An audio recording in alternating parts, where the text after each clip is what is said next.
Okay, so we are recording. We are doing our missing persons search webinar, which was sort of inspired from the webinar last month, where I talked about reading locations and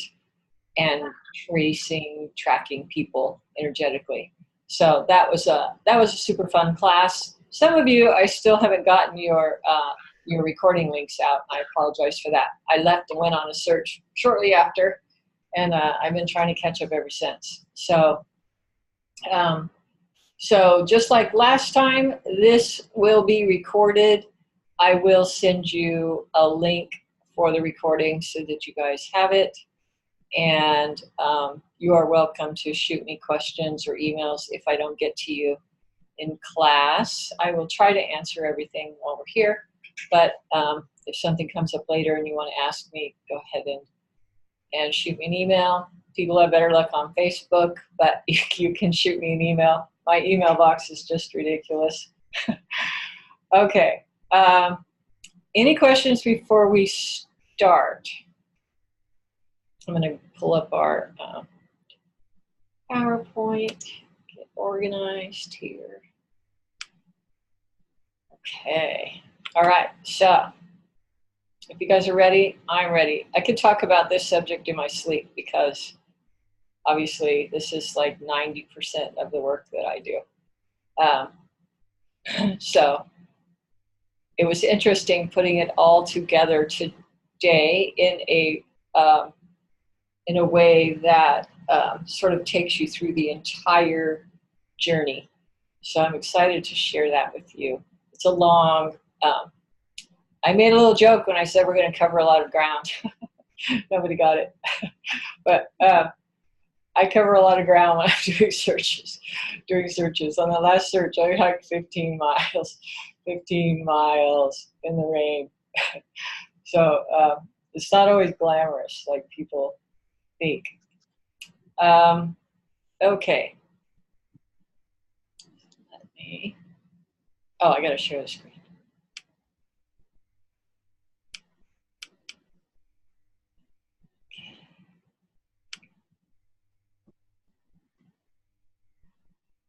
All right, here we go. Okay, so that's actually me on a very windy, cold day up on the mountain. Just recently on that last search, just a couple of weeks ago.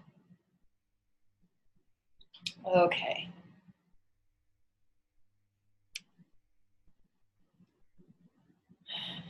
And I have to move this out of the way. All right. So the way I break this down, and this is the way I handle every missing persons case that comes to me. Well, not everyone. I'm not involved in everyone's physical search, but this is sort of the process that I go through on each and every case. So I wanted to walk you through my process, and then,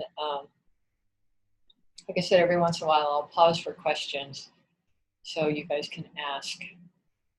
Okay, so typically when somebody has a missing loved one, I request a photo.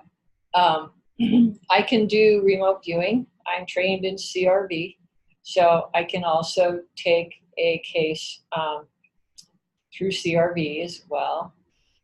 But the majority of the cases I work on,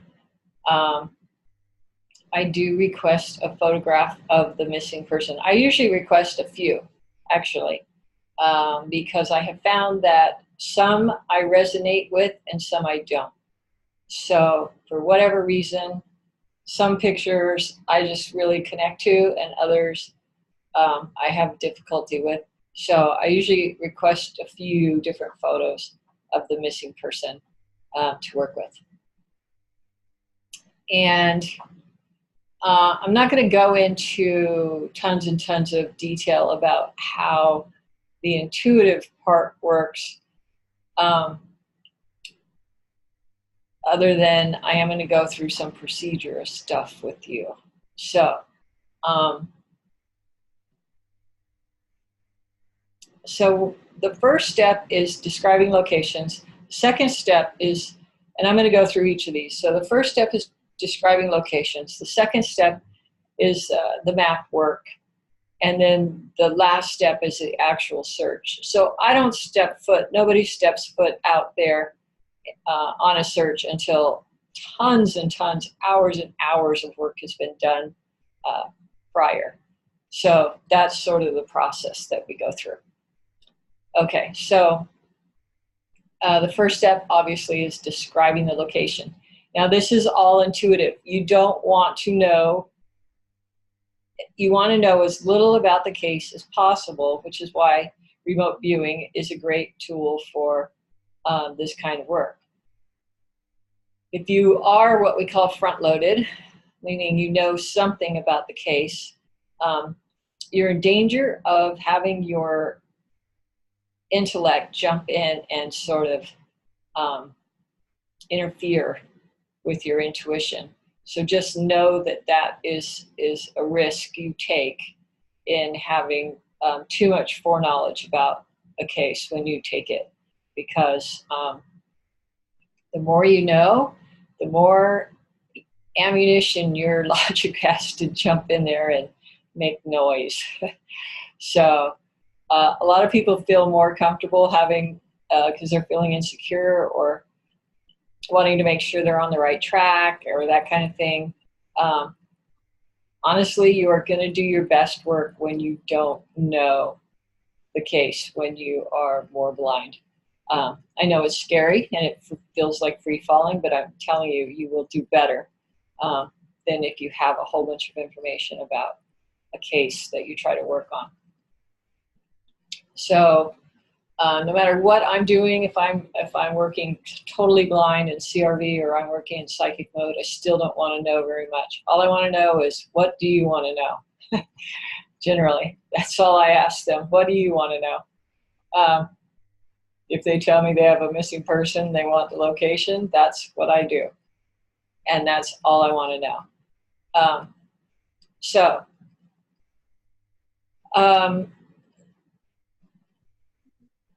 So in this work, you know, I hound on this fact, and it's so important.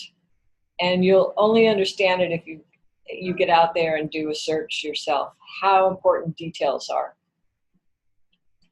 Everything. And we'll go through some of that, but I mean everything. You can't say, I see a dirt path in the woods. You have to say what color that dirt is, what's the texture of it, what do the trees actually look like, and where's, you know, what's on your left, what's on your right. We'll get into all that. There's spores. But it is super important that you pay attention to those details, and I'll tell you why as we go along here. But everything like that really, really, truly is important. So if you saw it, the thing is it's just us lacking in our descriptives. So when we're describing something to somebody, we assume they know what color dirt we're talking about. We saw what color it was. We just forget to tell people. So it's just the best habit to get into conveying those details that you get to other people. Okay, so this picture right here, I actually was on a search. This is the location. Took us 3 years to find this location. I have another one I'm going to show you later. It took me 3 years to find that location as well. So, so missing persons work requires a lot of time and tenacity. Unless you get lucky and you describe something and people know what you're talking about or where you are, then sometimes you get lucky and they're able to locate where it is you are. But this place, literally, there was nothing there.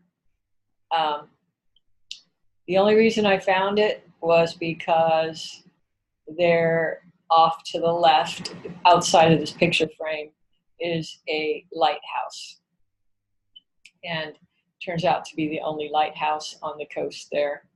And this turned out to be the only dirt road that went all the way to the water, where you could see that lighthouse. I had that lighthouse at 11 o'clock. We're going to talk about the clock in a second. I had that at 11 o'clock. And so anyway, it was about 45 minutes away from where the missing women were missing from. So it was really outside of our general search area. So that's why it took us so long to get over there.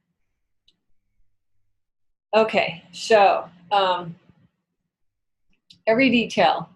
So this is important for a lot of reasons. One is people who are searching on the ground need to know what it is they're looking for.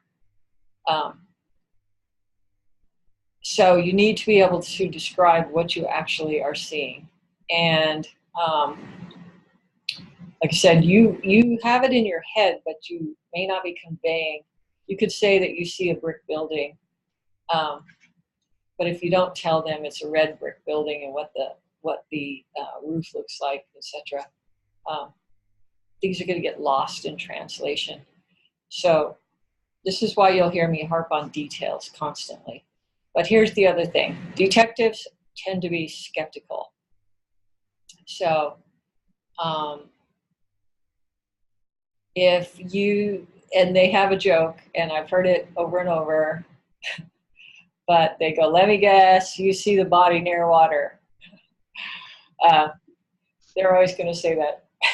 And then if you say, yeah, I see the body near water, they're going to roll their eyes. So here's the thing. If you can describe that water in detail, what color it is, if it's moving, if it's still, if it's a river, a lake, salty, fresh. If you describe the water, what color is it, you're going to get their attention. So it works for both ways. One is it's important in helping identify where you are, but two, it will give you a little bit more credibility when you're dealing with skeptical law enforcement. Okay, so far so good.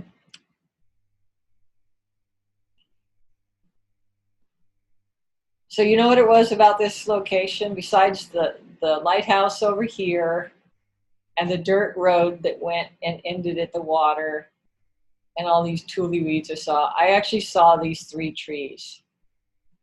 I saw them just like that. So when I finally saw that, it convinced me we were finally there. Hi, Pam. You have the one that's really leaning, slanting to the left. Yes. Yeah, that's, yeah. Exactly. Right. And there's one, you can't really see it, but there's a fallen tree back here behind. And I saw that there was a tree on the ground. So it was that whole series of, it reminds me of Gilligan's Island. Yes. But as soon as I saw that leaning tree and then the 2 other trees, yep, I knew.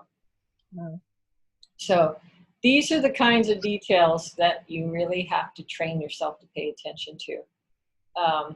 I knew that there was a road or something, a path going off this way, and I told them it didn't go anywhere. I didn't understand it. I said that it just went off to nowhere and there was really nothing over there. And that's very true of this path. We walked it. It's a road. It just sort of stops. Doesn't really go anywhere. So, so it's really rewarding when you finally find your thing that you've been looking for years. Okay. This is the worst of it, I promise. But you have to, if you want to do this work, you have to be able to view uncomfortable visuals. Because if you're afraid to see them, then you are going to avoid looking at them in your session. And it's super important to be able to actually look at them in your session. So it's super important to be able to get a feel for whether they're alive or dead. But you have to be able to look at their immediate surroundings, and that means them. So you have to train your subconscious to allow you to see something uncomfortable. So it's a process. Some people are super uncomfortable with it in the beginning. I've told that story before. That on my very first search for a missing woman, I prayed the whole day not to find her. Because I was just not ready to, I just wasn't really ready to stumble on a body quite yet. So I just kept praying, please God, don't let me find her. Just kind of counterproductive. They found her, it just, but it wasn't me, and I was super grateful for that. But it is something that if you are serious about doing this work, you have to sort of acclimate yourself to some of the, some of the unpleasant visuals and things. So, fair warning.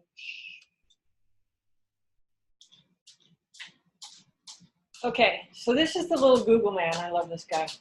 Check him out. Okay. I found a Sherlock Holmes Google guy. Forrest, come here, baby.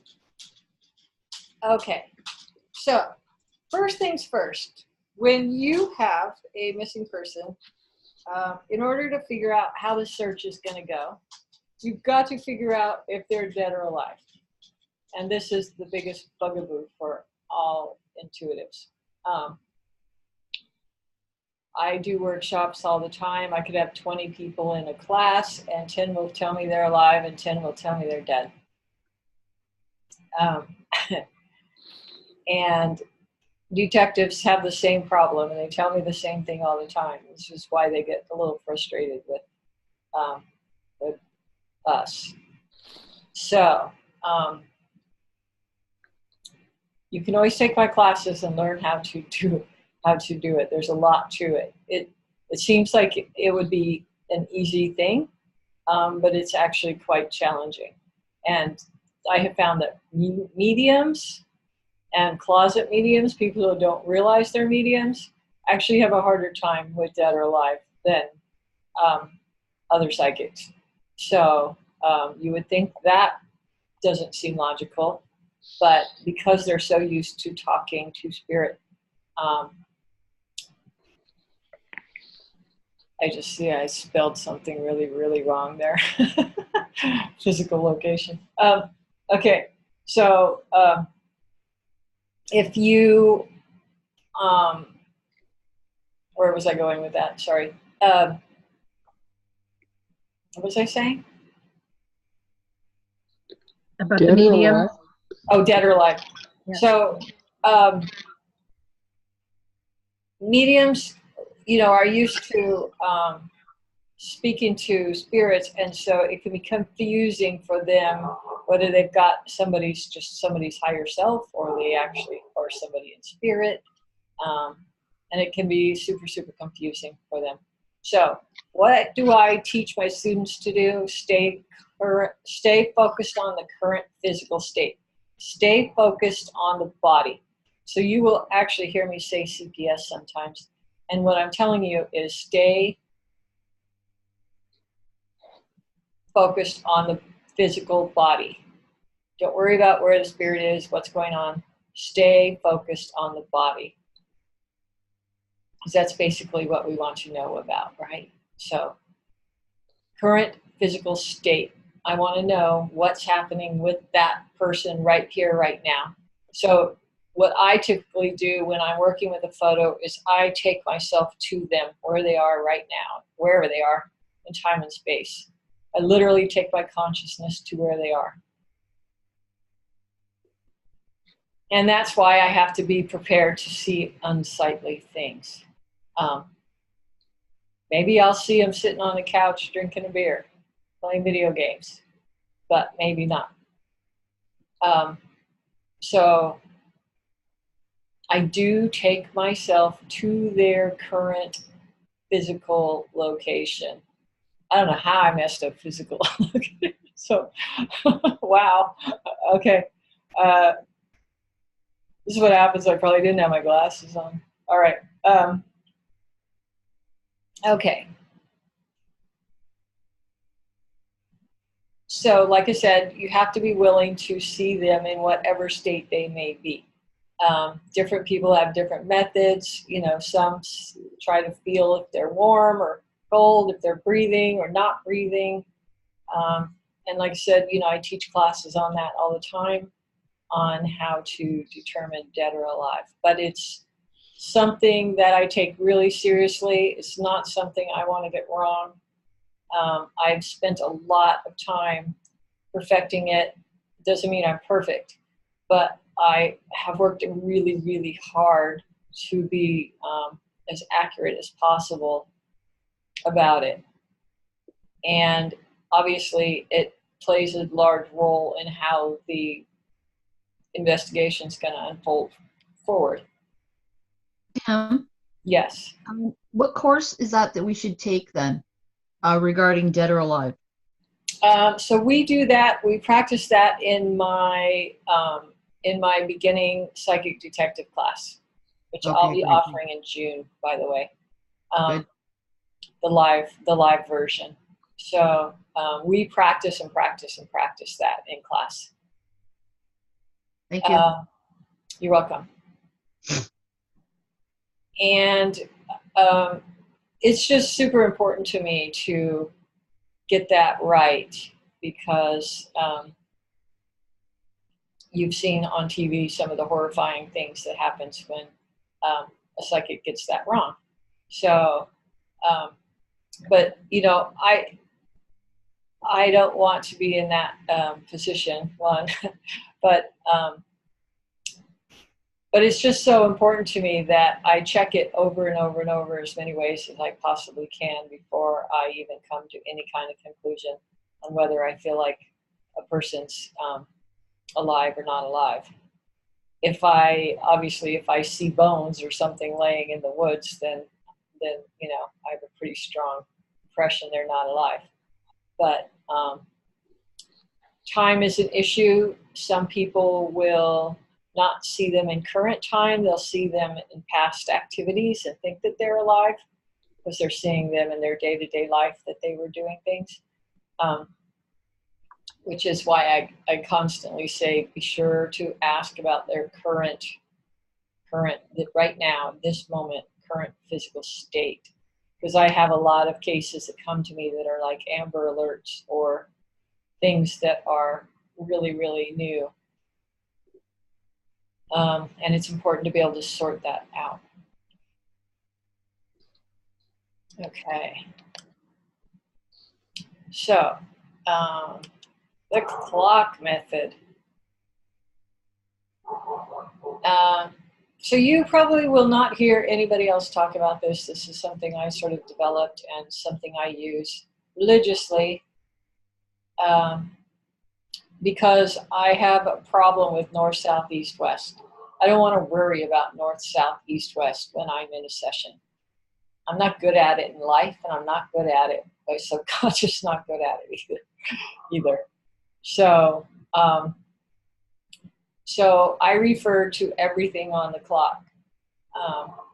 So remember when I was saying how I saw a lighthouse at 11 o'clock? Based on the direction I was standing, facing the water, with the trees to my back in my session. My session, I was literally standing in that spot I showed you in that picture. I had my back to those trees. I was looking at the water, and I saw the lighthouse at 11 o'clock. So I had a pretty strong grip on where things were positioned. And so I don't know what direction I'm facing. I don't know if I'm facing north or south or what. So what I do is whatever direction I'm facing, that's 12 o'clock. Yeah. And whatever's behind me is at 6 o'clock. And then to the left and the right. And then, of course, you can place other things on the other parts of the circle. But we've actually just taken vellum and sort of put all my landmarks on the vellum and then spun it around on the mat to see if we could sort of get it to match up. So the other thing you should know is that things are not going to be proportionally correct, meaning they're not going to be to scale necessarily. They're going to be in that direction, but everything's not going to be to scale. That's just not the way intuition works generally. So I may see water in the 12 o'clock position and it's right in front of me. And then I may see something in the 6 o'clock position, like a town or something, but it's further away. Like it could be 2 miles away. So just because it's in that position doesn't mean it's to scale. Does that make sense? Hopefully to everybody. It just means it's in that direction. Okay, so I always put myself in the center of the clock. And I put myself where? Put myself right next to the missing person. So I stand with them. I go and I stand with them, wherever they are. Whether they're alive or not alive, I stand with them. And then I look forward and describe what's in front of me. I turn around and describe what's behind me. I look to the left, describe what's over there, and I look to the right and describe what's over there. So I'm doing all of this from a center position, right? Oh, sorry, Pam, just clarification. You said, I know you're in the center, but you said you go where they are. So it's as if their body is in the center. You're seeing it from their vantage point. So their body is in the center. Okay. And I'm looking at everything. I want you guys to know this is important. I'm looking at everything from ground level at this point. Okay? So when I start my session, I am on the ground with them. So I always stomp my feet. What am I standing on? What kind of surface am I on? I root myself to the ground if that's where they are. And that's important because, like I said, if you are going to be involved with the search or you're giving information to people who are searching, they have to know what they're looking for on the ground. So you have to see it from the ground level. It's really, really important. I think I've told this story to a few of you, but one of the cases that we found a guy, that one took us 3 years. That's a theme. It took us 3 years to find a guy that I had worked on. But when I landed on the ground and I was standing there and I was looking in different directions, on the ground I saw a pile of brown beer bottles. And it was the biggest pile of brown beer bottles I've ever seen in nature. It was freaky. It was freaky. And it caught my attention because it was so weird. So I noted that, of course, in my session. Somebody, I'm going to have to mute. So I noted that in my session. I just thought it was very odd that there was this big pile of brown beer bottles there. It looked like people must party there, and then they all just throw them in a big pile. So that's what that was. But when we finally found this location, we didn't find it because of the beer bottles. We found it based on a building that I was seeing, which I'm going to show you a picture of later. When we were out there walking around, I saw that pile of beer bottles, and I knew it. I knew we were there. And it was probably about 5 minutes later that the dogs started alerting. So So those kinds of details matter. I saw half a couch. I could even tell you what color it was. And somebody had torn, I don't know, there was half a couch down there.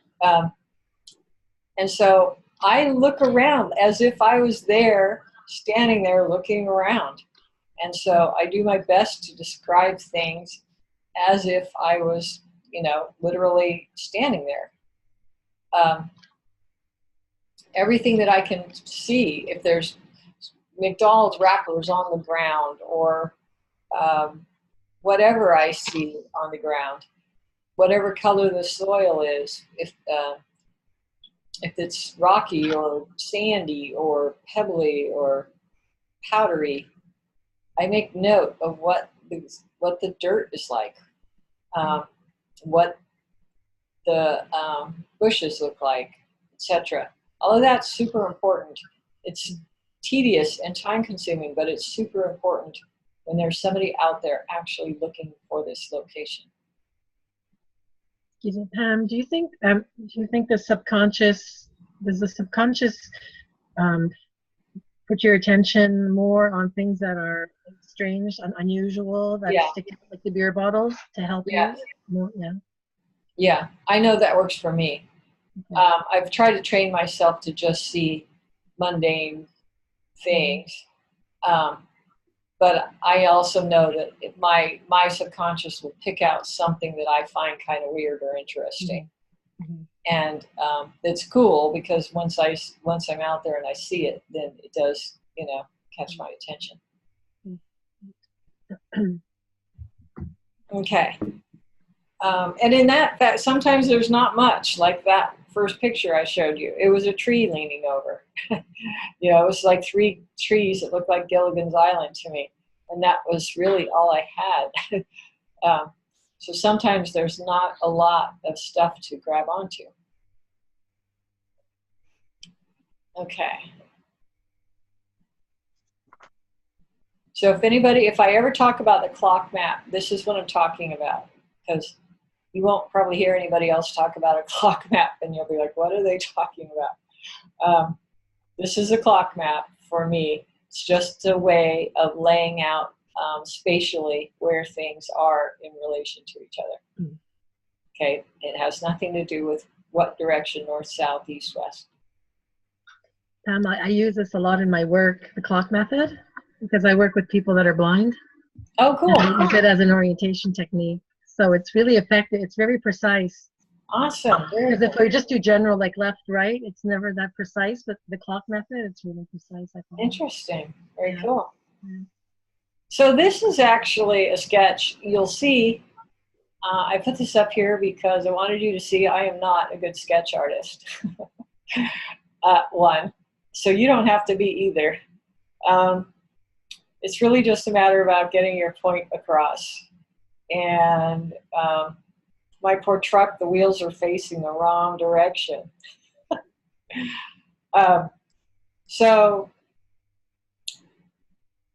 This is actually from a real case. I cut off some of the detail up below because it had some names and stuff on there. So, but this is actually a real case that I was working on. And again, it's nothing fancy, but these numbers do not refer to numbers on the clock. They're just numbers that I listed below so I could describe these things better. So I had her here, the X basically in the middle. And then I started working around every direction to see what I could see in every direction. So just to give you an idea. So I saw water in this direction. Definitely felt like there were trees blocking my view of that water from her perspective on the ground. Felt like she was surrounded by refuge. Saw a road with trucks coming in and out constantly. That's an 18-wheeler.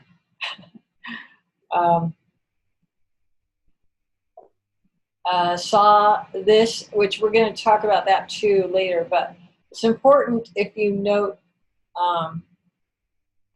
an interesting pattern to a road. In this case, I saw this very, very sharp turn, a freakishly sharp turn.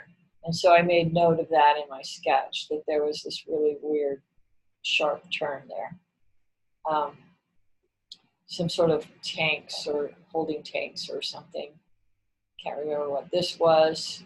I think this was the top of a building, some sort of building, and then a road with probably a split rail fence. So generally, if I get a road, I try to sketch just what direction it's going. You know, is it running this way, or is it running this diagonally? What position is the road take? So whenever I get a road, I try to position it on my clock, at least which way it's oriented. Okay.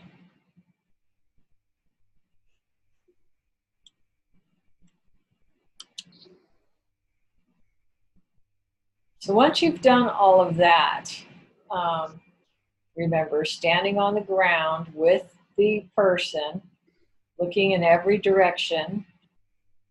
I call it anchoring. So it's like anchoring to that spot where they are so that you can return to it, but getting a really good feel. And this is, what's interesting for me is that when I actually go out and search, once I get to a location that's right, I get this deja vu type feeling. The deja vu feeling comes over me, like, oh, I've been here before. I know this is it because I've been here. I've been here before. Of course I have. I've been there in my session.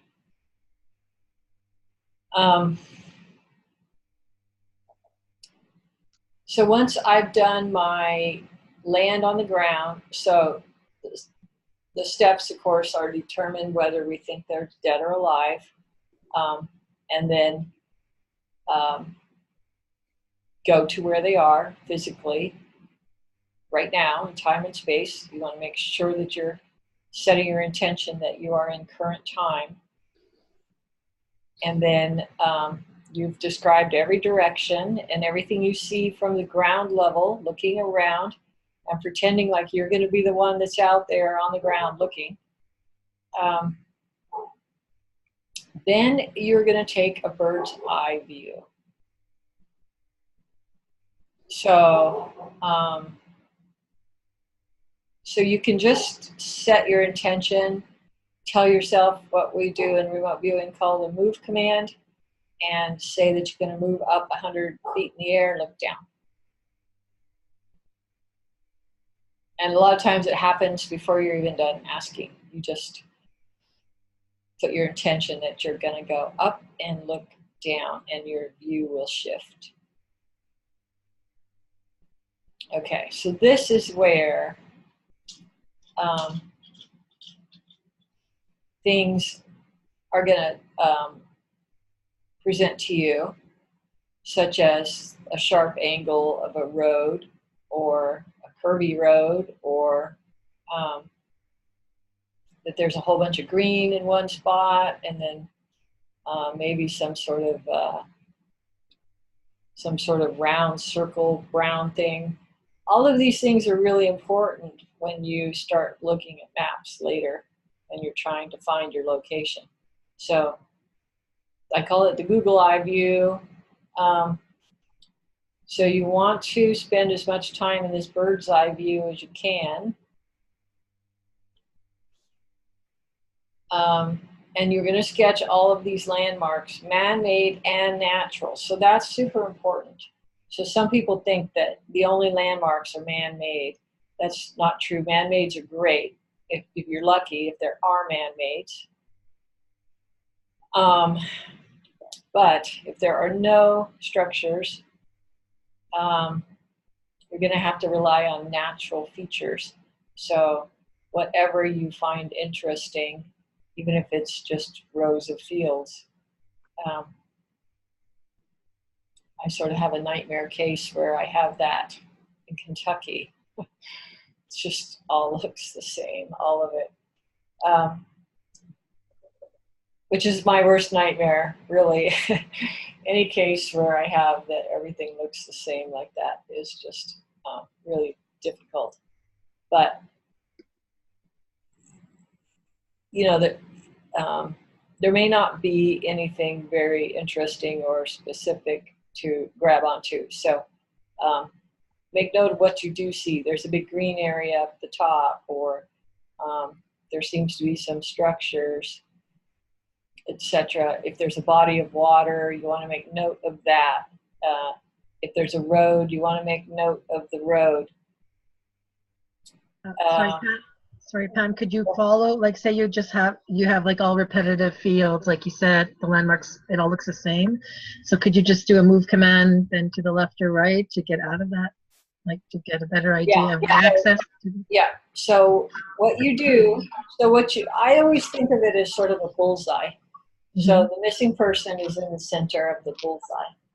And you are going to just keep moving further and further out to get more landmarks. So you can just, you can start small and then just keep expanding out until you find something.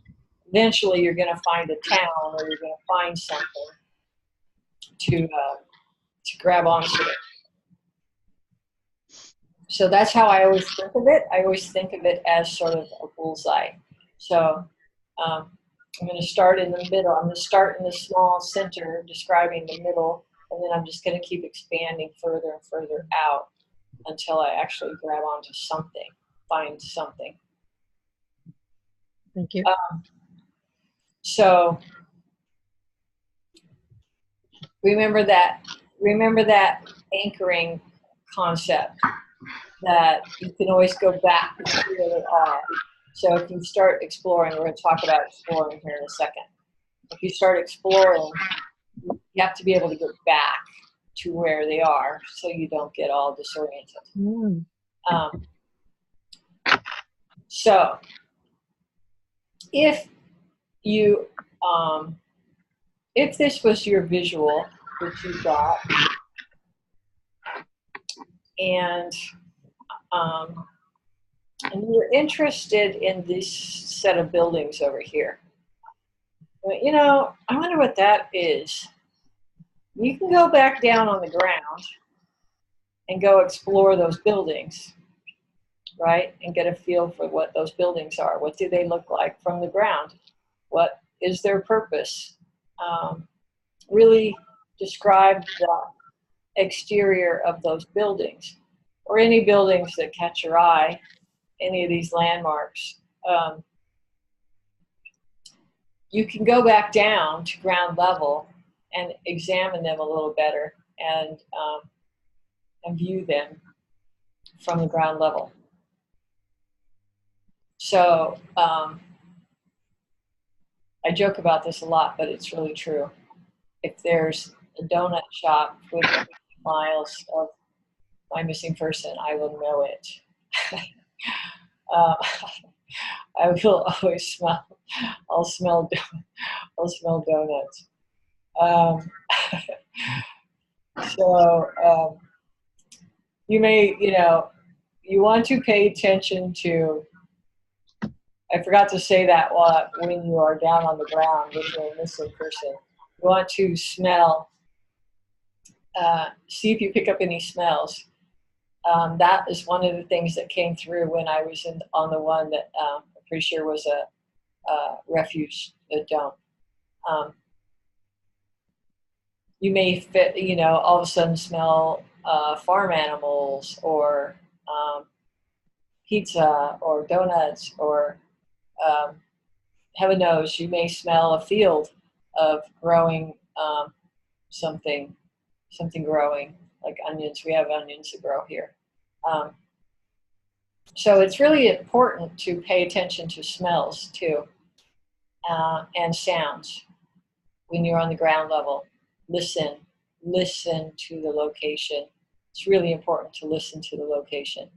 So, what do you hear? Do you hear traffic anywhere? Or you just hear natural sounds? Do you hear water? Sometimes I'll literally hear flies buzzing around. So pay attention to all of your senses, sights, visuals, obviously, but sounds and smells, they're really important.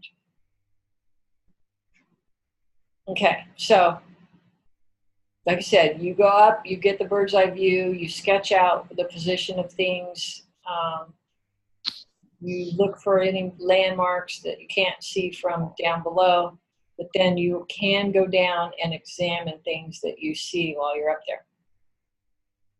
Okay, so now,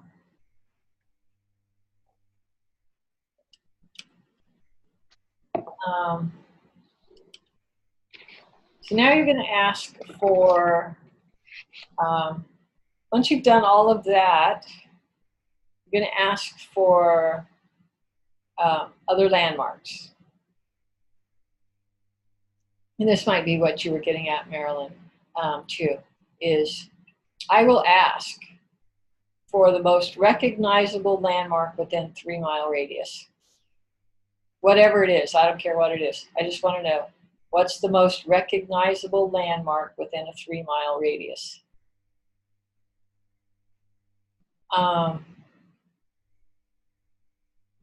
If you get nothing, you may have to spread out further, like 5 miles or something. But actually got this, I was working on the Maura Murray case, and I asked that question and heard Underground Railroad. I literally thought it was symbolic of the Underground Railroad, and then found out there's literally an Underground Railroad there. So I got that within that 3-mile radius. So that's one of the things I do. You know, it could be your subconscious will give you anything that I try to shoot for something that people are going to recognize. Locals are going to know what it is I'm talking about. So when I say the most recognizable landmark, I'm not talking about recognizable to me. I'm talking about recognizable to locals.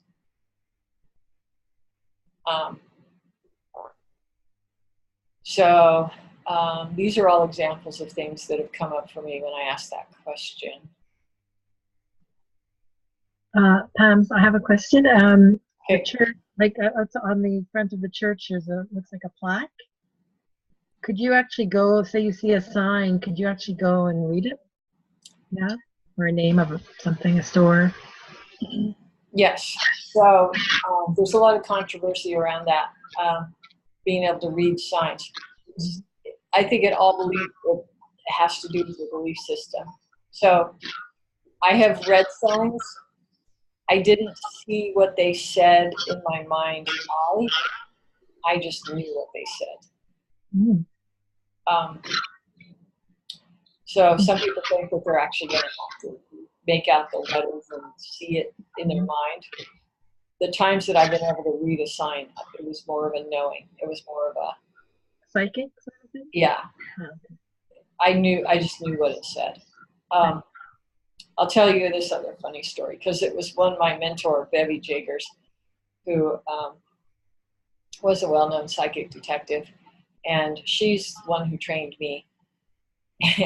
And we were working on a case where the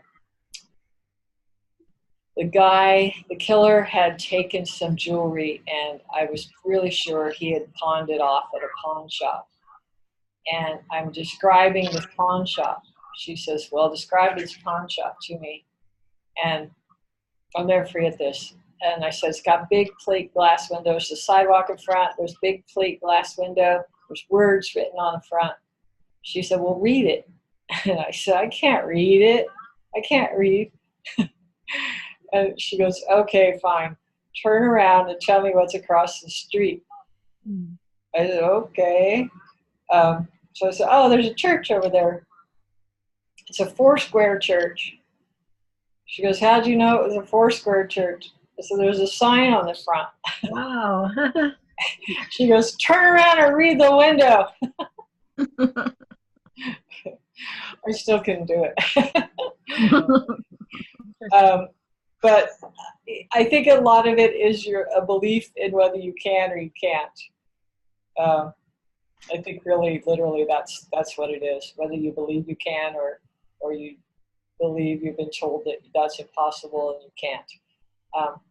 I believe a lot of people will get the first letters if they see a road sign, they'll get some letters on it. Pete's not in this class. Pete's a medium and he's in my psychic detective class, and he'll get things that are symbolic that bring words to him all the time, or people he knows, or things that relate to names and places. It's really fascinating how he does that. Okay, so always ask, after you've done all of your exploring, always ask for the most recognizable landmark. Like I said, you can try to put it within a 3-mile radius, but you might have to spread out further. So I'm going to say this about this process. It's kind of tedious, but trust me, this is the time to do it when you are blind to the case, when you don't know anything. This is the time that you want to get and gather as much information or data as you possibly can. You will thank yourself later. So don't cut yourself short. Explore, be curious. Think of it as free travel. But really, really get as much information down as you can, because you're going to be tempted to jump on the map because you want verification. It's really, really tempting to jump right onto the map and see if you know where you are, or see if you can find it, or see if you can find one thing that lines up with what you were getting. Now you are front-loading yourself, and it's going to be harder to stay clean in your session. So gather. I love my first session in every case that I work. I really, truly appreciate that first session more than anything that happens down the road, because I feel like I'm free, and all of that information is going to be probably the best information I bring through. So I really go for it in those early stages. I get as much information as I possibly can without giving into the temptation to at a map or anything else. Because you guys are going to have it. I know you. We all do. But you get excited, you see something, you get super excited, you want to jump on the map and see if you can find it. That's all great, but you will cut yourself short by doing it. So really take your time, gather as much information as you possibly can, and I promise you will thank yourself later. Pamela, sorry, when you say jump on the map, the people that you're working for, they have a map because they know the area, so they have a map already of a certain area? Yeah, we'll get to that in a second. We'll get to that in a second. Okay. Pam, can I ask you, sorry. Yeah, go ahead. This is Allison here. Can I ask you, do you just do this process once, or do you go back and do it again, or do you consider that kind of front loading? Once you've done it once, you don't do it again? I do it again. Okay. Which is why I appreciate my first one so much, because from then on, I'm more and more front-loaded every single time. Yeah. Okay. Thank you. So a lot of times they're asking me about specific things, or they've gone out and done some searching and they want to know about this or that. So I, it's not unusual for me to do probably 5-6 hours of work on one of these, so without ever leaving the house. That's without leaving the house. So there's a lot, like I said, there's a lot of pre-work that goes in, but this is, to me, the most vital step. It really is the make or break. This part is where all the good information is coming from. And so this is the part where you don't want to skimp on, because this is the part that's so important for moving forward. Okay, so now that we have a really nice sort of description going, and we've filled out a clock map, and we've got some sketches, and we've got some idea of what we feel like we're dealing with as far as a location. And the other reason I like you guys to see a body or not is because it keeps you out of imagination mode more often than not. So if you're actually seeing bones laying there, it's a better chance that you are truly receiving intuition, and you're not just going, oh, I see a pretty leg. That's why that part's super important too. Okay, so map dowsing. Map dowsing is not my strength. I'm just going to be upfront right now. I have tried so many different ways. I have some students that are really good at it, and I appreciate that so much. But again, this is before you visually look at a map. This is like if they have a map prepared for you, detectives or searchers have a map laid out, ready. I generally turn it over so I can't even see it, and I work on the back side of it so that I can't see it at all. Again, you want to stay blind at this point still. Because you can AOL, I don't know if you guys all know what AOL means, but AOL means your logic will override your intuition. So you can AOL your pendulum. I'm a master at it. My pendulum will swing where I think I'm supposed to be on the map.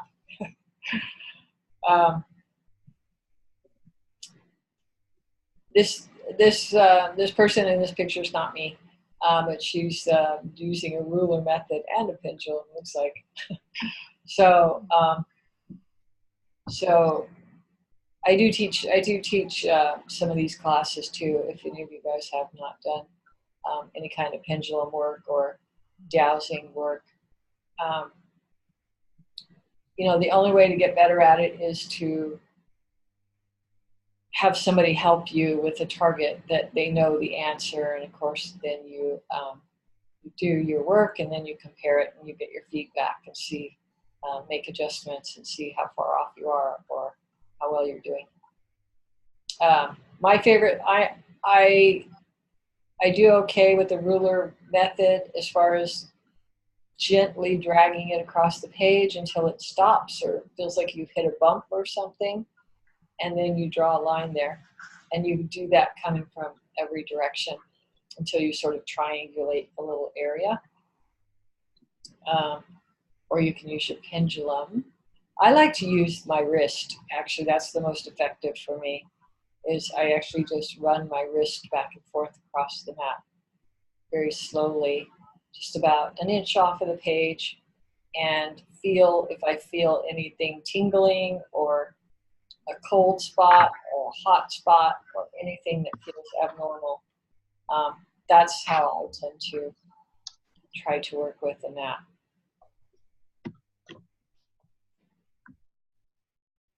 Okay, so now we have done a lot of work at this point, right? We've done all our descriptive stuff, we've done our sketches, we've done some map work. And now when you feel like you've exhausted your intuitiveness and you've gotten everything you're going to get, now is when it's okay to actually start working with the maps. And you may not be the person who does this. You may be working with searchers or other people who are going to be doing the map work for you. I like to do my own map work, and I like to do searches. So it just depends on how involved you want to get. But sometimes they'll just take what you have and they'll do the map work for you. But what do I mean by map work?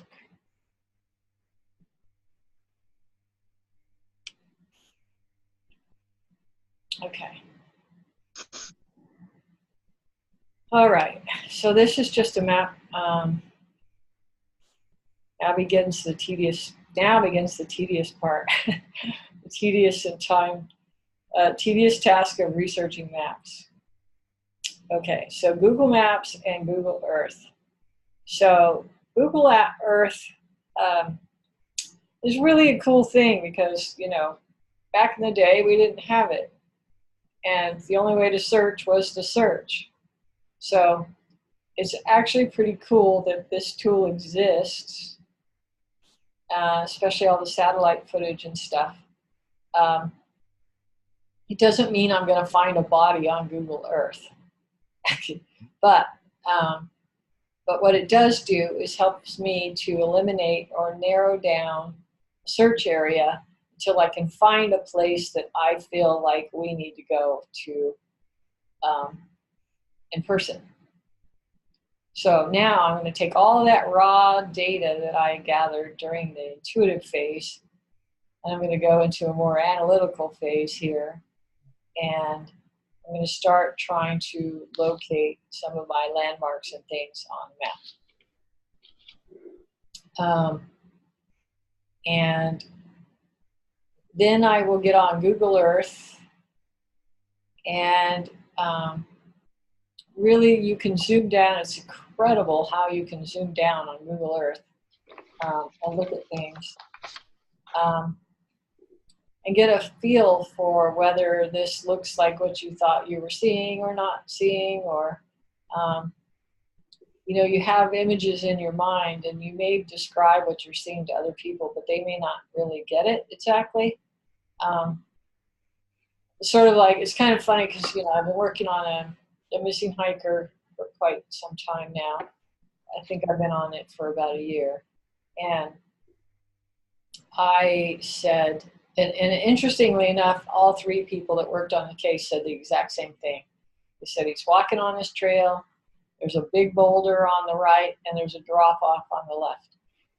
And he fell off that drop-off on the left, across from this boulder. And I had some other details that other people didn't get, probably because I just have trained myself to do it. But when we said that to the searchers, they didn't know they didn't know what we meant by boulder, right? So they come in all shapes, colors, sizes. So it was a very specific boulder to me. Like, I know that when I see that boulder, I'm going to recognize that boulder. But they're just looking at boulders and they have no idea what I'm talking about. So they're just like, is this boulder or that boulder or this boulder? So it all seems ridiculous, but it's very, very true. That's why I harp on all those details, because I was like, oh no, well, it's flat on top and it's big enough for him to stand on, big enough for him to climb up on. And it was very specific to me. But when you get to looking at maps and Google Earth, hopefully you'll recognize some of the things you see, or at least recognize them as not being it. So what you rule out is just as important as what you rule in, right? So generally, in most missing person cases, you sort of have some sort of working knowledge of where they went missing at, and generally they're expected to be in that state or in that area. That's not always the case in cases I work, where they could be anywhere in the world, could be in another country or somewhere. But generally, the majority of the cases I get, they're somewhat local to where they went missing from. So you have a map to work with.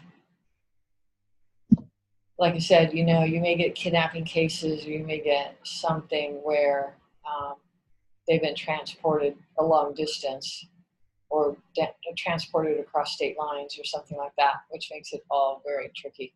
But generally, probably 90% of the cases I get, they're local, they're relatively local. So if you know where they went missing from and you have strong evidence that it's probably local, then you can just start drilling down into that map and looking for your landmarks. So if you had a body of water, or if you had a specific road that you saw, or any kind of a landmark. I've gotten some really interesting landmarks over the years that helped us get into an area. I've seen waterfalls. I've seen when I saw a red gondola. I'm talking about the kind that go in the ski slope, not the boat. And the red gondola turned out to be important because there was only one in the state, which was pretty crazy. I had no idea there was only one red one in the state. But it's a good thing that I said it was red, right? Instead of just saying, oh, I see this gondola. So I've had some really interesting, lighthouses, water towers, all kinds of different things have popped up to help me identify where we were or an area. So you want to look and hunt for those things on the map. Like I said, using Google Maps or using Google Earth. Okay, do you guys have questions about any of that? Pam, can you just download Google Earth? Is it free, or how does it work? Yeah? Yeah. So is it just aerial, or is it 3D? Is it like you can go on the ground? 3D. It's 3D. It's you can zoom way down. Wow. It's based off the satellite. It's based off the satellite. So you can zoom way down and look in different directions and spin it around. And I get lost, and then I have to start all over because I'm lost. But it's a really, really cool, valuable tool. You can probably get away with Google Maps at first, but like I said, sometimes there's areas where the Google Maps people don't go. The little orange guy doesn't go. Yeah. Because they don't drive down some of those roads or whatever. There's like whole areas blocked off in Mexico where they don't go. Yeah, most country roads they don't go. Like my road, they don't go on. Yeah, exactly. So there's a lot of roads that you don't have access, that they don't go down. So if you can get on Google Earth, at least you can get the satellite view and drop down pretty low to see the area. But I do take that little orange man and walk him all over the place when I'm doing, because I'm thinking it's better him than me. Right? Better him than me. So, little Google guy, you are walking all over the place. If I can make you walk 10 miles, I don't have to. That's my motto. So I spend a lot of time on the map trying to come up with an area that I feel good about, or at least eliminating areas that I don't feel good about. So A lot of time, it's time consuming, but like I said, it's better little Google guy than you. So, okay. And this helps searchers too, if you're able to pinpoint some places on the map that you think that they should check. You know, you have to be careful there because they're going to get all excited and think that you are 100% on and you know. But I try to always explain that this is a visual thing and this looks like what I'm thinking, but I'm not, you know, 100% sure unless there's something there that's absolutely dead on to one of my landmarks. Excuse me, Pam, you can get the GPS coordinates, right, with these? The GPS coordinates, like you can get coordinates off of the on Google Earth, yeah. Okay. Thank you.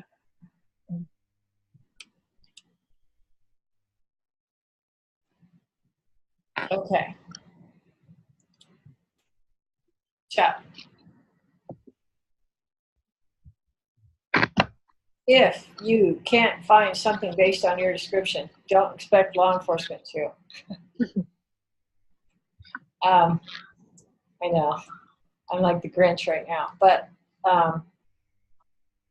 people say, when should I call the cops? Mostly never, but if you are going to call them and say, I see a dirt path in the woods, do not call them. They will be really, really mad at you. I had a detective say, the next person who calls and tells me they see a path in the woods, I'm going to shoot him. So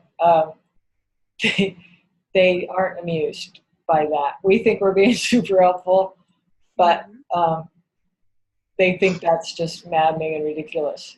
So honestly, if based on your description, what you're getting, you get super excited, based on your description, if you had no idea how to search for it or look for it, don't call the police and tell them to look for it because they can't either, right? I'm really a stickler on that because it's like, don't waste their time. Please don't waste their time and resources and energy if you don't have something that's actionable. So I always ask myself, is this actionable? And if it is, can I do it? So that I don't have to put myself out there. I can just go check myself. But make sure something's actionable. Don't call them with stuff that's not actionable. So you know what I mean by that? Is actionable is something that they actually could follow up on. But a path in the woods is not something they can follow up on. Okay. All right. So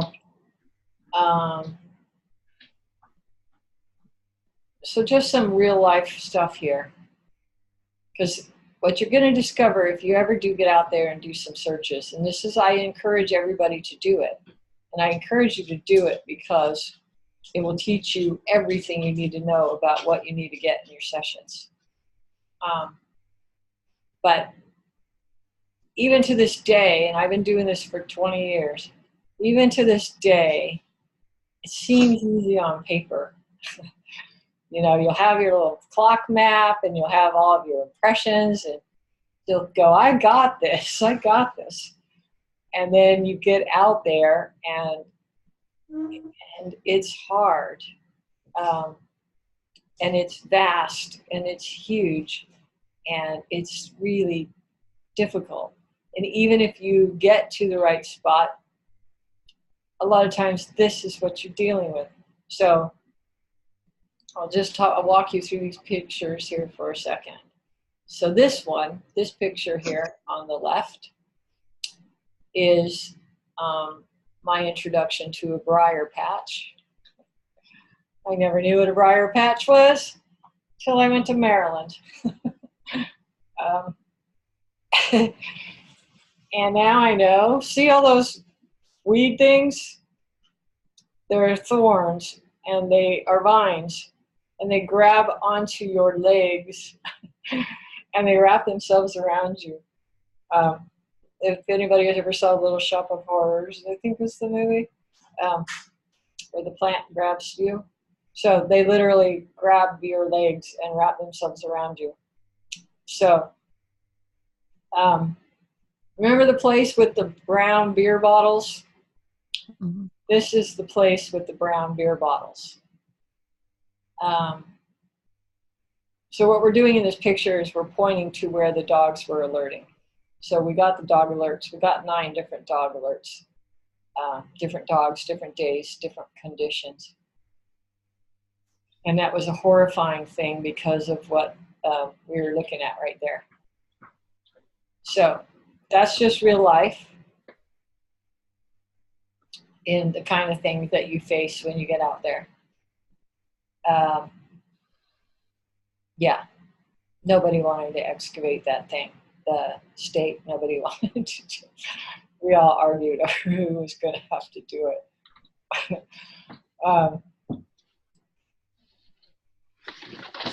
One of our thoughts was to bring in goats and let the goats clear it, because we couldn't bring in a backhoe because the forensic people were having a fit if we brought in a backhoe. So we did think about bringing in the goats to let the goats clear it.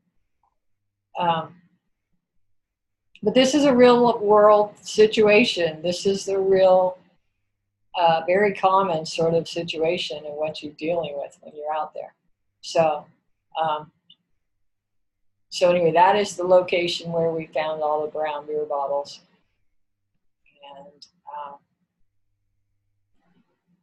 And the briar patch. Okay, so how did I get there? I got there because of this building, actually. I saw this red brick building with a funny shaped roof, and I saw, you can't see, it's kind of small, I saw 3 flags in the front. I knew there were 3 flags in the front of this building. I knew there was a lot of manicured grass around it, and it was on a hill. Other than that, I had no earthly idea what it was. I thought maybe it was a firehouse or some sort of like information center where people came in. It seemed like it was quiet. So I thought maybe it was some sort of information center. At first I thought it was a firehouse because of those 3 flags in the front. I knew what the flags, I saw a U.S. flag, I saw the Maryland state flag, and the 3rd flag, I could not make out the 3rd flag. If I'd been able to make out that 3rd flag, we would have found that building a lot sooner. But this turned out to be a veterans memorial graveyard. And so that building is actually the place where everybody goes in and gets information, and it's very quiet and peaceful in there. And that flag is black, and I guess it represents veterans or something. If I'd gotten that a lot earlier, we would have figured out what this building was. But we drove around and looked everywhere for this building. And it literally took 3 years to find that building. So I finally got it. I heard Route 14. I heard Route 14. It turns out it was on Route 14. There were 3 Route 14s, but we did find it on Route 14. It's just that there was 3 of them. Okay. And then that led us to this monstrosity here. Okay. This is me in Washington, D.C. at the Chandra Levy location where Chandra Levy was found.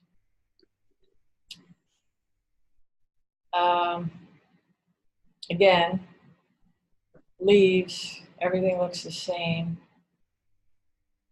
Super challenging search conditions. Okay. This one is a recent case. I was just up there on the mountain last week. I think it was last week, week and a half ago. And we were looking at the truck that belongs to our missing guy. So he got stuck there and didn't make it off of the mountain in the snow. So he's up there somewhere, and we're still working on that. But it seems simple on paper. So you get out there, and then you see how vast and how many bushes and places there are to hide and fall down into it and whatnot. So,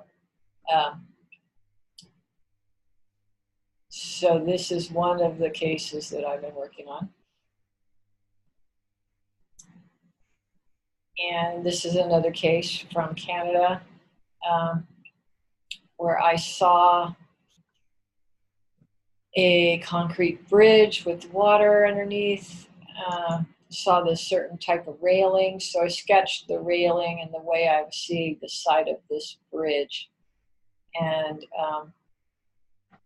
they started sending me pictures of all these different bridges, and this was the one that I picked out as being the one that looked like what I was seeing. Okay. One more. Did you find the case in Canada? Did you close it? We have not. We have not. I don't actually know where they are on the search for him. I believe they were waiting for the snow to melt, so I don't know if they've even been searching for him, but that's what was going on there. I need to check in with them and see if they're actually working it. This was a tough one because I felt like that was a suicide. And so I felt like he sort of went and hid himself somewhere. So that one's kind of a tough one. Mm-hmm. Do you ever come up to Canada? I have. Oh, cool. Yeah. It's been a while, but I have. It's beautiful.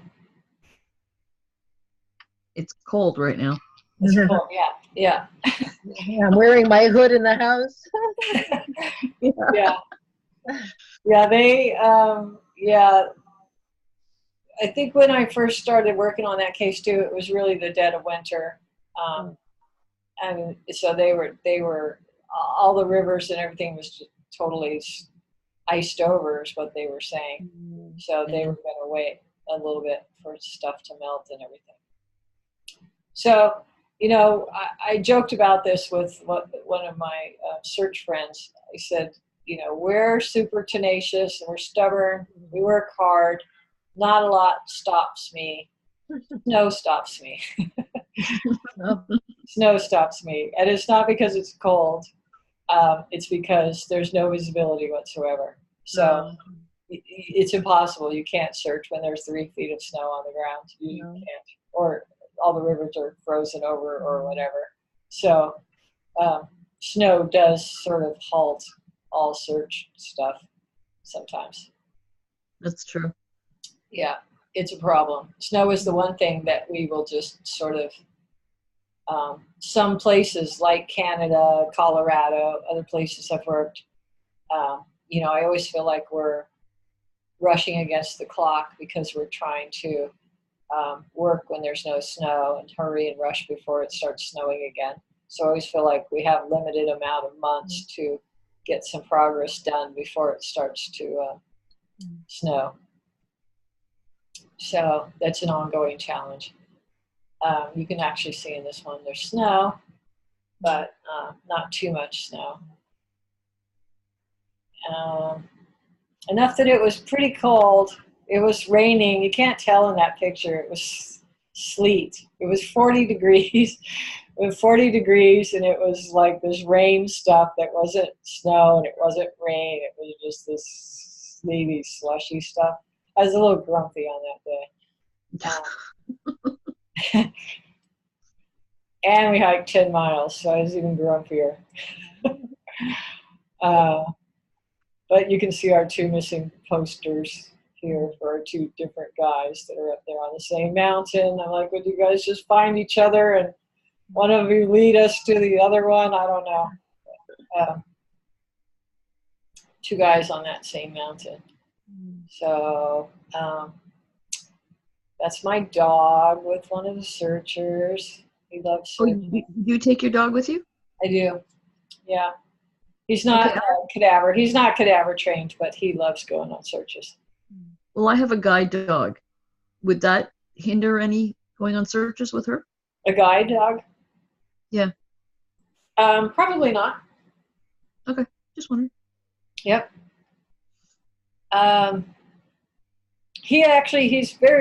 He's very, my dog just happens to be one of those really smart breeds. So he's really smart, and he does some incredible things, which is kind of funny. But on this last search, actually Kathy, who he's sitting there with, he just adores her. Everybody thinks it's her dog. But she dropped her pack, and it started rolling down this really steep hill. And we all just kind of yelled because, like, oh no, none of us wanted to go down there and get it. And he didn't even hesitate. He ran down there, jumped in front of the pack, and stopped it from rolling further. Wow. And he just blocked it with his body. And he looked at me like, what do I do now? And I said, well, bring it. Because now he's, half a football field away down this mountain. And I said, just bring it. I didn't know if he could lift a backpack or not. I just wasn't sure. He's a 70-pound dog. Wow. And he picked it up in his mouth, and he brought it all the way back up to the top of the trail. So Awesome. I couldn't believe it. I was like, you earned some pizza or something. Because you saved me or her from scrambling down there to get that, which would have been an all day on our hands and knees sort of deal. So that was pretty cool. That was pretty cool. He's done it to me too. When I started to fall, I started sliding. He heard me, and he ran, and he jumped right in front of me, and he braced himself, and he blocked me from sliding down the hill. That's awesome. He's a good boy. Good boy. This one was a case I worked in. What state was that? Michigan. And we had been looking for that silver van in that house for probably a year. I can tell you guys that story real quick if you want to hear it. It's kind of interesting. Yeah. Yeah. Yes, please. Okay. This is the case of a gosh, why is her name escaping me right now? Her name will come to me. But this was in Michigan, and this blonde woman, she was a young mother. She was working at a gas station with a convenience store, and she was working late at night, and she was abducted. And we know that she was abducted because there were some witnesses that saw a guy with a silver van pull up outside that place, and then of course she was gone. And the witness who saw the silver van described it as a particular make and model. And when I did my session, I didn't know any of that at the time when I did my first session on her. When I did my first session, I saw a silver van as well, and kept describing this house that I felt didn't belong to the perpetrator, but belonged to his parents or his grandparents or somebody else. And I felt that he had abducted this girl and held her hostage in this house for some amount of time before he killed her. And I thought he buried her on the property. I felt like he buried her on the property. It's a big property. So we searched and searched and searched, and they ran the plates on every silver van. But what happened is that the witness gave the wrong make and model of the van.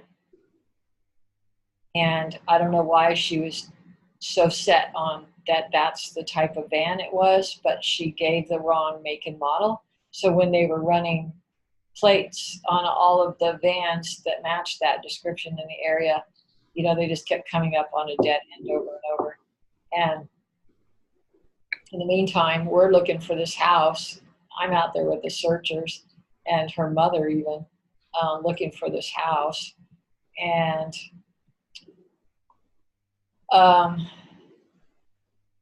somewhere along the line, we did not find this house ourselves. Somewhere in the process, a girl was kidnapped by a silver van, and she was able to escape. She jumped out of the van, and she was able to escape and run to a woman who took her into her house, and they called 911. Anyway, they were able to get security footage from some of the neighbors' houses and some of the local areas, and get that van, and they got the tag number off of that van, and they were able to go ID that guy, and it turned out to be our guy. So so that's the picture of the van sitting in front of that house that I had been looking for forever. And so it was pretty, I didn't find it, but it was pretty satisfying that they got that guy, and he's in prison for a very long time. And there's the house. But yeah, it was pretty cool because that brave young girl, she was probably about 15 or 16. I think she was 15, the one who he tried to abduct, and then he slowed down. He slowed down somewhere on this dirt road, and she threw the door open and hurled herself out of the van. Because I think she had seen a neighbor or seen somebody outside, and so she decided to take her chances. And she just hurled herself out of that van.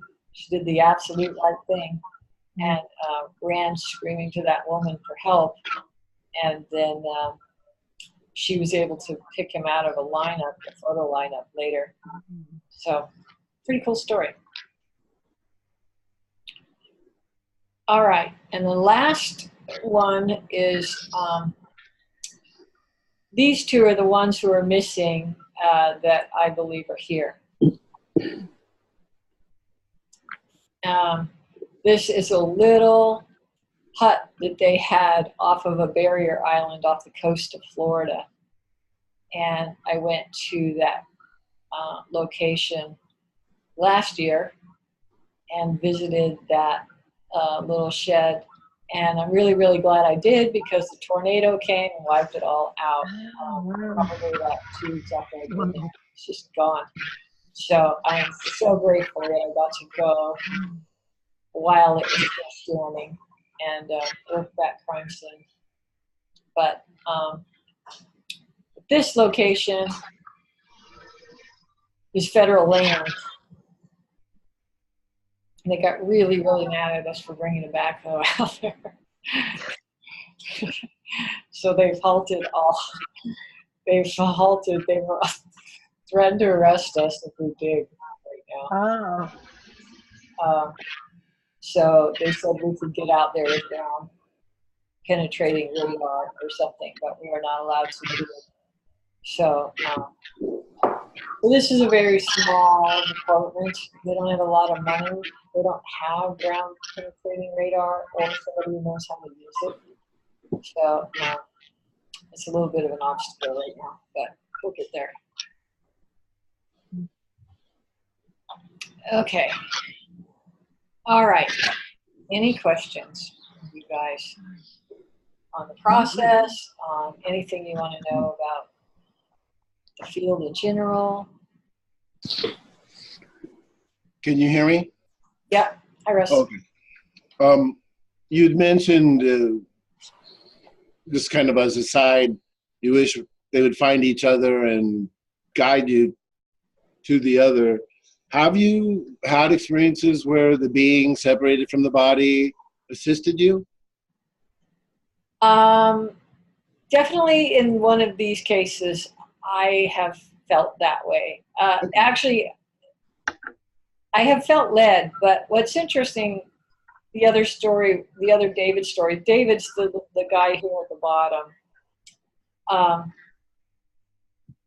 He actually tried to protect me while I was up on the trail. He actually tried to protect me while I was up on the trail. It was really fascinating because we were going up to go on a search. And as soon as I stepped on the trailhead, I knew not to step on the trailhead because everything in my body was screaming. It wasn't, something was wrong. My intuition was telling me something was really, really, really, really wrong. But I kept checking and double checking, and I figured I had whatever resources I could deal with whatever was going to happen. So I pushed aside all my anxiety, stepped onto the trail. David literally jumped in front of my path and tried to stop me. He literally just jumped in front of my face and said, "Stop." I misread that, thinking he was trying to tell me that this is where he was, that I should stop and look around right there. But he was literally trying to stop me from going any further on the trail. And that's the time when I got up there and I got in trouble. And we got lost, and then an arsonist set the mountain on fire. So we were up there when the Idlewild burned, but we were up there on the mountain. So he 100% was trying to stop me from going up there, which I thought was very cool. The thing about spirits is that they can be helpful or they can be trickster, or they can not be ready to be found. A lot of this, is what's going on with their spirit and their soul. And I always feel like I'm doing the best I can, but I also feel like I'm just a pawn in this whole big game too. Like if somebody's not meant to be found right now, I can run around forever and they're not going to be found until the time is right, or their soul wants to be found, or you know what I mean? I just feel like sometimes there's a bigger plan in place, but I do my best no matter what, because what if I am supposed to find them at this time? But I have definitely had times where I felt like the soul didn't want. I don't like family members with me. I try to discourage them to never go with me because I feel like the souls don't want family members to find them that way. So I'll make sure that we don't. I've definitely seen that happen more so than leading me to them. I've seen them actually sort of prevent us from finding them because there were family members there. What were you going to say? Are we allowed to ask Spirit if this is the right time to find them? Sure. Yeah. Okay. Good. Sure, definitely. How they feel about it, if they feel like they're ready. sometimes I do like to ask for permission, you know, and let them know that I'm trying to help their family, and they need to help me out here. So Pam, you work with both sides then, the psychic and the mediumship? Yeah, I try to keep the mediumship at bay as much as I can. Obviously, I do ask them for permission. I ask them how they feel about being found and try to get their cooperation in that way. But I don't like to ask spirits where they are. A lot of times I've found that it introduces error. So whether they don't know, they're confused, especially kids, they don't know. Or they could be tricksters. I tend to feel more comfortable with my own guides who I know and I trust and I know aren't going to be leading me astray in any way. So how do you push the spirits aside then? So you can look I at generally just tell them that I would be happy to pass messages on to their family and their loved ones and let them know they're okay, and I hear them out. But then I tell them that I'm going to work on their case my way. Usually, ask them to just sort of step aside and let me do my thing. Okay. And and I have an example where I was working on a case in D.C. with the FBI, and not the Chandra Levy case. It was a different case, but I was working with them, and they had a medium say that the victim told her that she was buried in her backyard. And I kept telling the FBI agent that I saw him put her in a car and drive her somewhere, so why would she be in the backyard? But they got access to this backyard and decided to excavate it, and they dug up the entire backyard. Oh no. And did not find her. So that was just one of those examples where I was like, see, you just can't trust them. Can't trust them all the time. So I don't know why. How do you know? Whoops, sorry. How do you know when they slip in and the spirits step forward? How do you know the difference? For me, so I recognize the energy of my own guides. I know what they feel like, and so I can recognize them. It's sort of like if you lived with somebody for a long time and they walk into a room, like you have your back turned, you know who just walked in the room without turning around. It's that. Okay. They call it ambiance in remote viewing, but literally, if you were sitting with your back to something in the kitchen and one of your loved ones walked in the room, you would know who it was. Okay.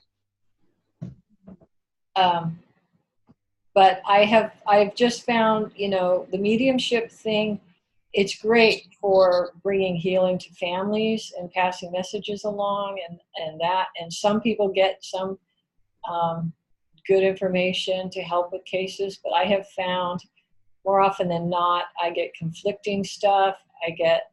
I don't have a way to verify that I even have the spirit that they say they are, because if you don't have somebody there to verify what they're telling you, the evidence they're giving you, right, it's impossible to know for sure that you've got them. And it could be any trickster messing with you. It's just for me, there's too much writing on it to another quick question. So when you say you use the term I saw the lighthouse, so are you talking about like visuals during a CRV session, or are you using a different modality like ERV? I do both. Both, okay. And I forgot to mention this too for you guys, is one of the things that I do one of the things, the only reason I saw that lighthouse in this particular Florida case is because I asked myself to see it at nighttime. Okay. So I try to not only view the location during the day, I try to view it at night so I can see what lights I see. All right. And then when you're doing a case, so you're mentioning you have these things open for a year, 2 years, 3 years. Do you have a real clear start, stop period when you're working on that case as a session? Or do you find your mind going to it while you're driving or watching TV or what have you? Oh yeah, I definitely chew on it all the time. Okay. Yeah. All right. I try And not to, but it happens, yeah. Okay, and then last question, more of a curiosity thing. I noticed the demographics here. Does it seem to be more women that are inclined to be interested in helping find people? Yeah, it's interesting from the intuitive perspective or the search and rescue perspective. Well, I don't know. It's like right now I can notice there's a whole bunch of females and only one. Are you the only guy, Russell? I think so. I can't see everybody, but I think so. I do have men in my classes, but generally the ratio is probably, like you said, 2 to 10. And what do you attribute? Is that more of like, nurturing, caring, bringing things to resolution? I mean, how would you? What's your just rounding off of it? Probably there's something to that. I think that there's a lot of empathy and compassion and wanting to make a difference or help or do something. Yeah. Definitely. And I think women are just more comfortable with opening themselves up to the intuitive world. That's what I love about remote viewing, is that it seems to be something that men are more comfortable with. Yeah. Okay. Excuse me, Pam. I just have a hello to everyone from Australia here. Hello. Just a question about what you deem as something credible to go to the cops. You were saying, don't go and say, oh, look, there's bodies next to the river. What would you deem as something solid and credible to go, look, here is what I've got. Can we investigate? Could you give an example of that, please? Generally, I'm not in that position. Generally, they call me, so I don't have to worry about that. But obviously, that's not always the case. So I really don't recommend it unless you have something that you can identify on a map and go, here's this landmark, that landmark, and that landmark. And if you have that strong of a thing, then why not go out and just kind of take a peek yourself? You know what I mean? Okay, great. I'd always tell people are afraid that if they find something, they're going to be accused of it. That's really, really rare. I mean, I've heard a couple of stories about that, but I mean, generally that's a pretty rare scenario. So I always say, if you find something, just call 911 and say, oh, I found something. Okay. And if they say, what were you doing? Say, I was looking. You know what I mean? Yeah, that's great. Yeah. But yeah, generally, it has to be specific enough that you could point them to a location, unless you had a relationship with a detective that you've worked with before, and they know you and they want to work with you, and they're a little more open-minded. But if you don't know somebody like that and you don't know these people at all, I think you're nuts. yeah, they're gonna think you're a nut, or you're wasting their time, or whatever. Okay, great. Thank you for that. Yeah, it's hard. It's a hard balance. It is a tough balance.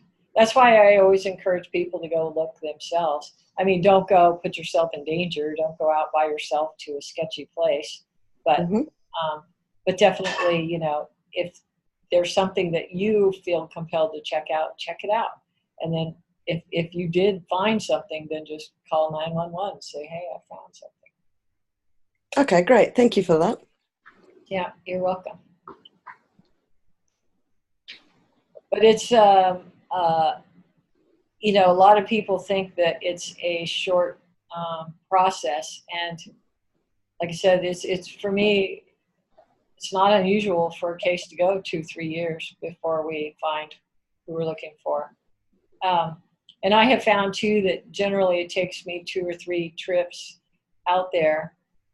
The first trip usually for me is just really getting my bearings on where I am and what the overall situation is, and then narrowing it down further and further and further. So there's a lot of groundwork that goes into it too.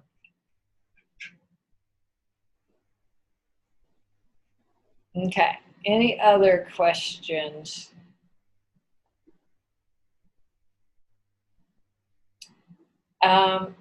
You know, and like I said, it's really about gathering as much information as you can. So we tend to get excited. The biggest problem most beginners have is that we get excited when we get something. And then we jump on the map and look to see if we can find it. But we shut it all down by doing that. We sort of short circuit the whole thing. But I mean, that's one of the make or break it things here is like getting enough information that you can find this place. Some people are really great at getting names of roads and words and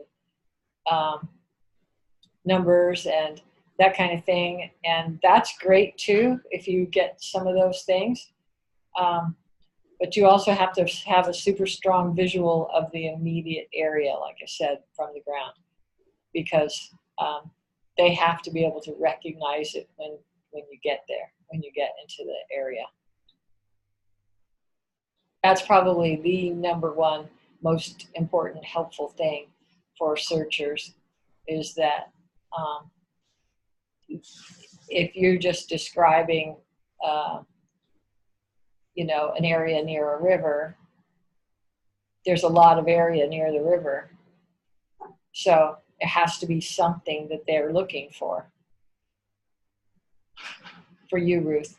There has to be something specific that you can say, oh, you know, there's this tree that comes out and it's at a weird angle, or, you know what I mean? There has to be something that they know that they're looking for. Besides So specific detail, as much detail as possible, I guess. Yeah, exactly. Okay. Thank you. You're welcome. Because like I said, you know, it all looks easy on paper. It really, every time I fall into that, because I look at it every time and I'll think, this is going to be easy. I got this on paper. And then you get out there and it's sort of just totally overwhelming. So, so that's just the reality of it. But I wouldn't trade it for anything. Mm-hmm. Great. Pam, do you find that you have like if you have all these different elements and you think, okay, I think I've got enough, and then everything matches up except one thing that's like totally wrong? Yeah. And I have found for myself, in the cases that we've been successful, that we did find our person, is that everything lined up. There wasn't one thing that was sort of right or sort of wrong. Like everything that I had said has to be there. I can't go, oh, well, I was probably just wrong about that one thing and it's not really there. Every time that we were successful, every single element that I had seen was there. So a lot of times people will get too invested in a location. I see this a lot too. They'll get overly invested in a location. I've done it a lot myself, where I get super, super invested in a location and it turns out not to be the location. And it's it's really, really disappointing. And there's a lot of highs and lows with this work. But I'll find that, there was something not quite right about it. It's like 80% of it was right, but there's like 20% of it wasn't quite right. And so I have to keep searching until I find all of those elements in a line. Have you ever had, I'm like, so you've got all the elements except for one. Have you ever had an environment that changed? Since you're doing this over 2 or 3 years, sometimes a landscape can change in that time. A new building could be, erected, or something could be torn down. Trees can be cut down. So yes, you could still have the right spot, but yeah, that's actually a good point, and that I'm glad you brought that up, because there are times where, myself included, I'll see something that either wasn't there at the time, like a new cell tower, or I'll see a building that's not there now but used to be.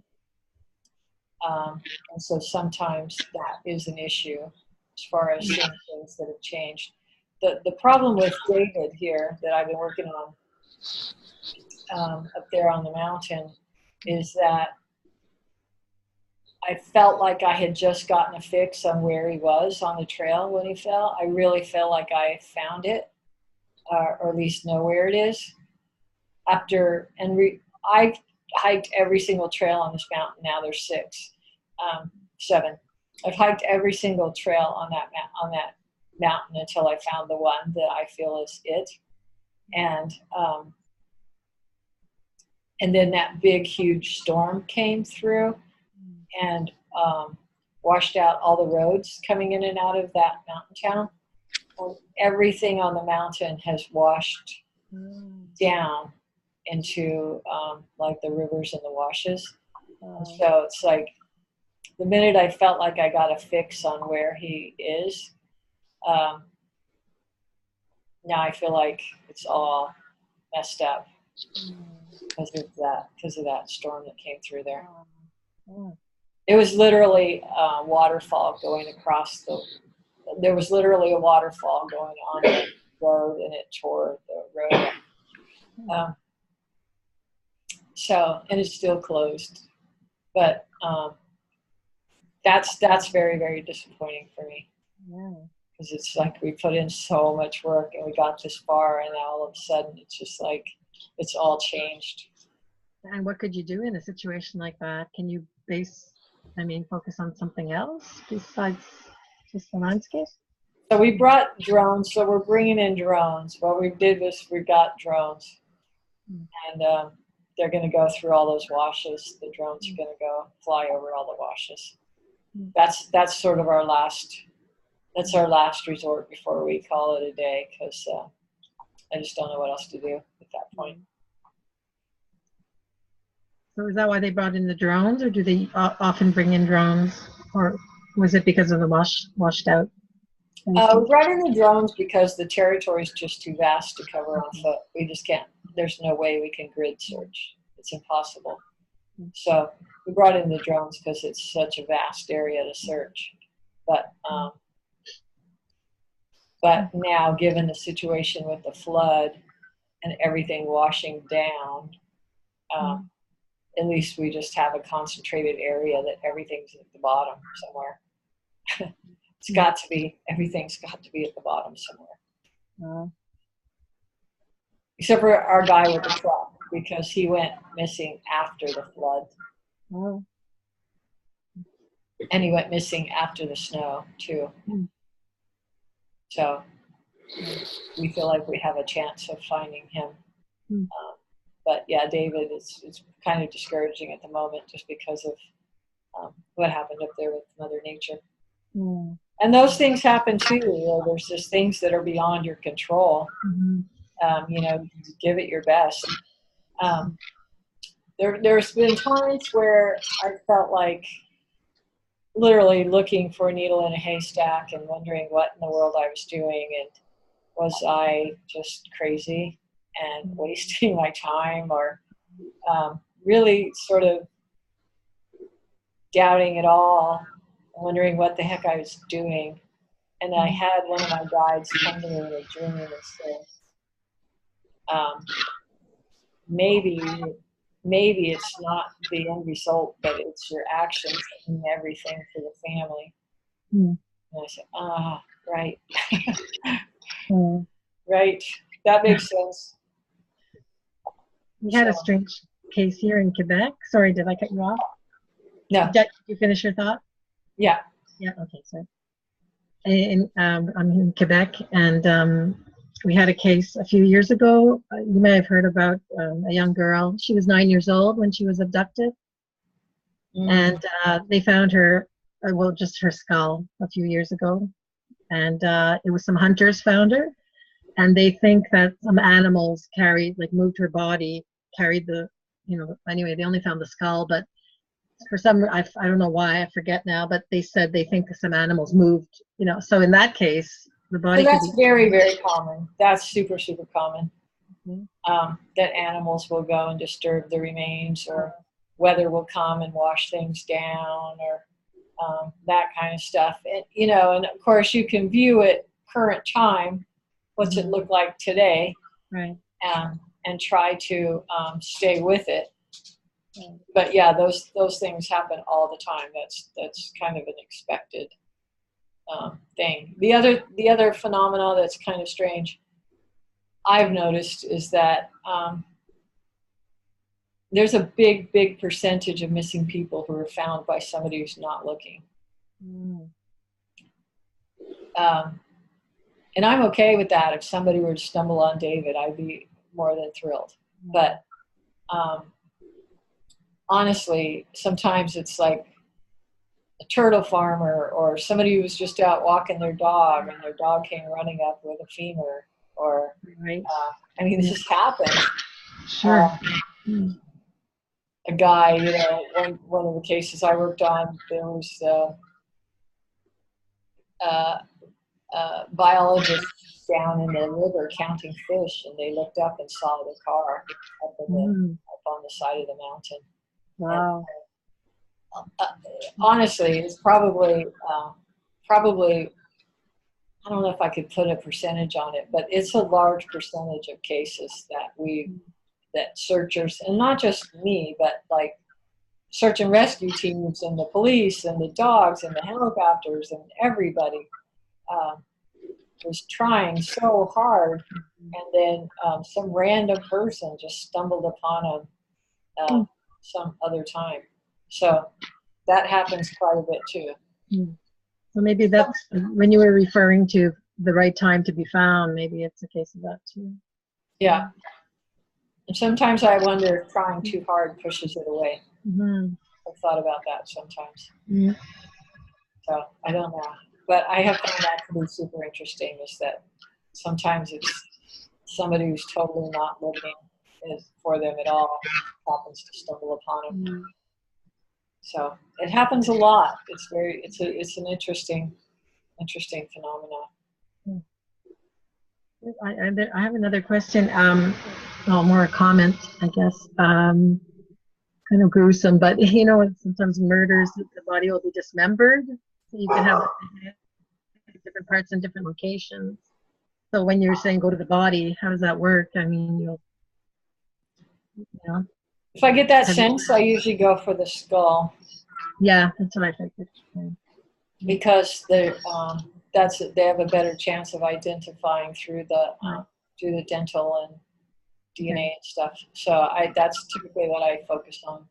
So you actually asked to go to the skull, or what? Yeah. Okay. Anybody else have any questions or comments or thoughts before we go? I have a quick question, Pam. Sure.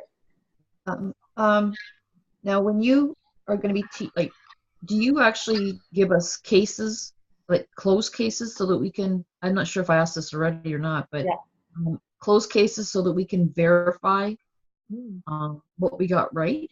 Yep, that's how I teach the beginning class. Yep. Okay. So is that this class or not?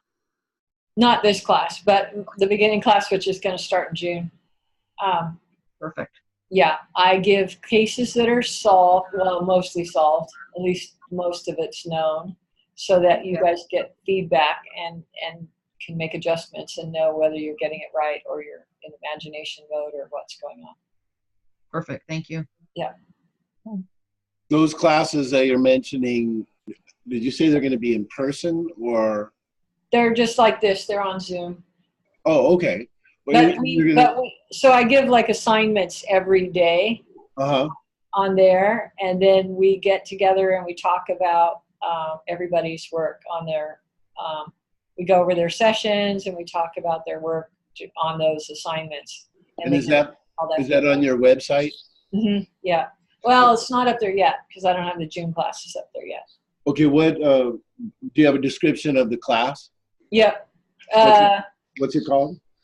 Actually, I don't have the beginning class up there right now, but it'll be beginning psychic detective. Okay, so beginning psychic detective, and then at some point here, obviously, it'll say June. So you want to make sure that you're in the live class, which will say June. Okay, and then do you ever do in person, like speaking tours in certain places or that kind of thing? I do, not very often. Because, okay. So the way to go is to get online and like this, this beginning course. Okay. All right. Yeah, I really appreciated this. Thank you. No, you're very welcome. And it's a good time too for you guys because I'm going to be filming here soon. And so my schedule is going to be kind of erratic. So jump in there and take those classes while you can, because things are going to get a little erratic here for a little bit. Okay. Well, great, guys. Thanks for all of your great questions and being attentive, and hopefully you got something valuable out of it. Like I said, it's a long process. It's not just an easy. Missing persons work is one of the most challenging things I've ever gotten involved with, but I love it. I have a love-hate relationship with it. I have a love-hate relationship with it. Such a great class. Thank you. Thank you, Pam, very much. Thank you for sharing, Pam. Thank you, Pam. You're welcome. Thanks, everybody. Have a good night. Okay. Good, everyone. Thank you. You too. Thanks. All right. I've got to figure out how to get out. Ay, ay, ay.